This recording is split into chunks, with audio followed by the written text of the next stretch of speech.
Manchester United segera memperbaiki masalah lini serang yang kesulitan mencetak gol. The Red Devil menjadi klub terburuk keempat dalam urusan membobol gawang lawan di musim lalu. Setan Merah langsung mengejar Matheus Cunha yang tampil tajam bersama Wolves. Bryan Mbeumo juga dibidik untuk memperkuat sektor kanan penyerangan. Lini serang The Red Devil bahkan semakin lengkap jika bisa mendatangkan Gyökeres. Bagaimanakah perombakan Manchester United mengumpulkan striker yang lebih tajam? Mari kita bahas selengkapnya.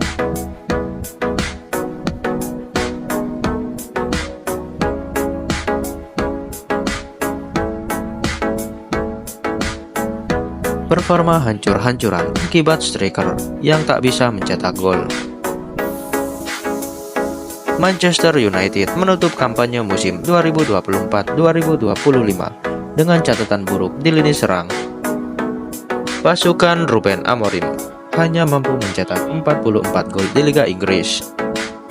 Sang penyair memecahkan rekor kelam Louis van Gaal di musim 2015-2016 yang cuma mencetak 49 gol. Selain itu, catatan gol Setan Merah juga menjadi klub yang terburuk keempat di musim ini. Manchester United hanya unggul dari Everton dan 3 klub degradasi. Atas performa buruk ini, manajemen klub langsung berambisi mendepak para penyerang yang tumpul. Sebut saja Rasmus Højlund yang cuma mengemas 4 gol di Liga Inggris. Bomber Denmark itu bahkan sempat absen membobol gawang lawan di 13 laga beruntun. Striker asal Denmark ini langsung diminati Inter Milan yang ingin menambah stok strikernya. Namun, rumor tersebut langsung dibantah Højlund yang masih ingin bertahan di Old Trafford. Saya memiliki kontrak hingga 2030, jadi saya berharap dapat bermain untuk MU. Saya akan mendedikasikan diri sepenuhnya untuk proyek yang sedang berjalan, tutur Højlund.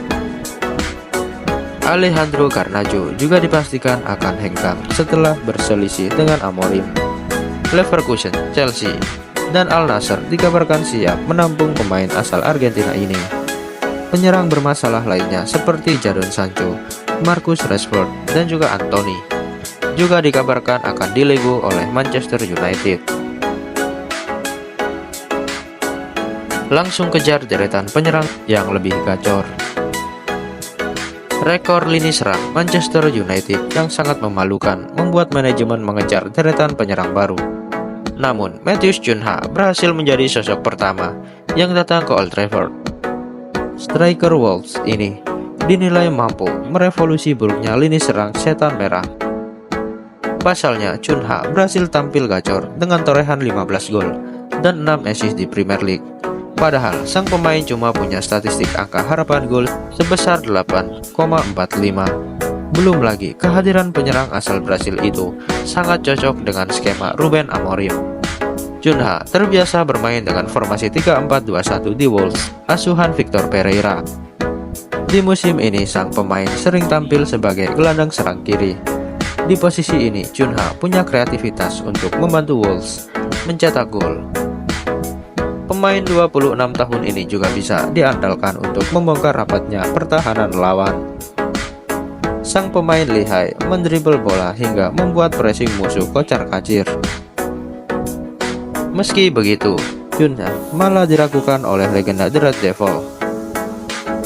Akankah United memainkan di posisi yang sama seperti saat ini di Wolves? Akankah mereka menempatkan di lini tengah? Di posisi mana ia akan cocok dengan formasi Amorim? Akankah ia menjadi yang terdepan?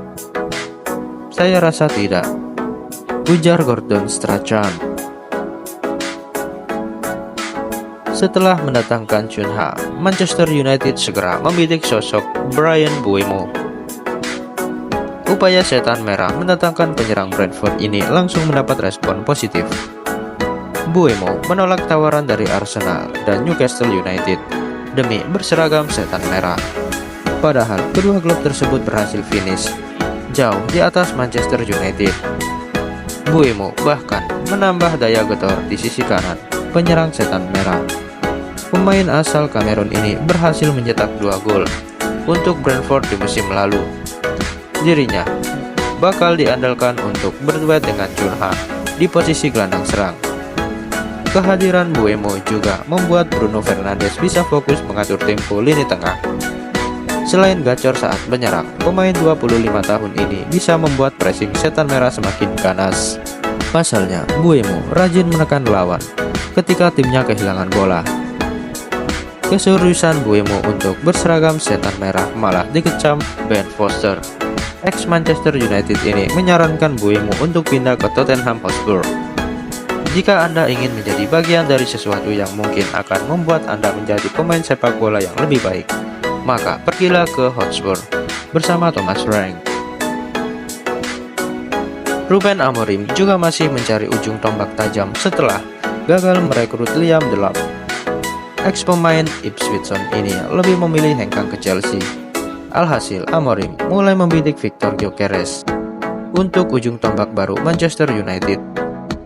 Gyökeres memang tampil di luar ekspektasi di Sporting Lisbon lewat catatan 54 gol di semua ajang. Uniknya, transfer Gyökeres ke setan merah bakal membuat Amorim menjilat ludahnya sendiri. Pasalnya, Amorim sempat membantah akan memboyong mantan anak asuhnya tersebut. Lisbon adalah kota saya dan Portugal adalah tempat asal saya. Gyökeres harus bertahan dulu hingga akhir musim ini, lalu pindah ke klub selain Manchester United, ujar Amorim. Namun, operasi mendatangkan Gyökeres harus dilalui dengan terjal oleh Amorim. Sporting CP kembali menerapkan harga yang sangat fantastis di angka 80 juta euro. Padahal, klub asal kota Lisbon ini awalnya mengizinkan Gyökeres pergi dengan bandrol 60 juta euro. Selain harga tinggi, Gyökeres juga diperebutkan antara Arsenal, Juventus, dan juga Barcelona. Striker asal Swedia ini masih belum mau menentukan masa depannya. Saya merasa betah selama di Sporting dan tak perlu banyak bicara. Jadi, tak masalah jika saya tetap di sini. Tentu Anda ingin mencoba naik kelas, akan tetapi saya tak begitu tertekan mencapai hal itu, ucap Gyökeres. Ambisi baru Manchester United di musim depan. Perombakan besar-besaran Manchester United dilakukan untuk memenuhi ambisi Ruben Amorim. Pelatih asal Portugal itu sudah berjanji akan membawa setan merah keluar dari penderitaan. Sebelumnya saya sempat mengatakan bahwa badai akan datang setelah musim yang buruk ini. Saya ingin memberitahu Anda bahwa hari-hari baik akan segera tiba, ujar Amorim. Amorim juga memenuhi janjinya untuk tetap bertahan di Old Trafford, meski sempat dirumorkan pergi. Jika dewan direksi dan penggemar memutuskan saya bukan orang yang tepat, saya akan pergi tanpa kompensasi apapun. Namun saya tidak akan berhenti, tegas Amorim usai kalah dari final Europa League.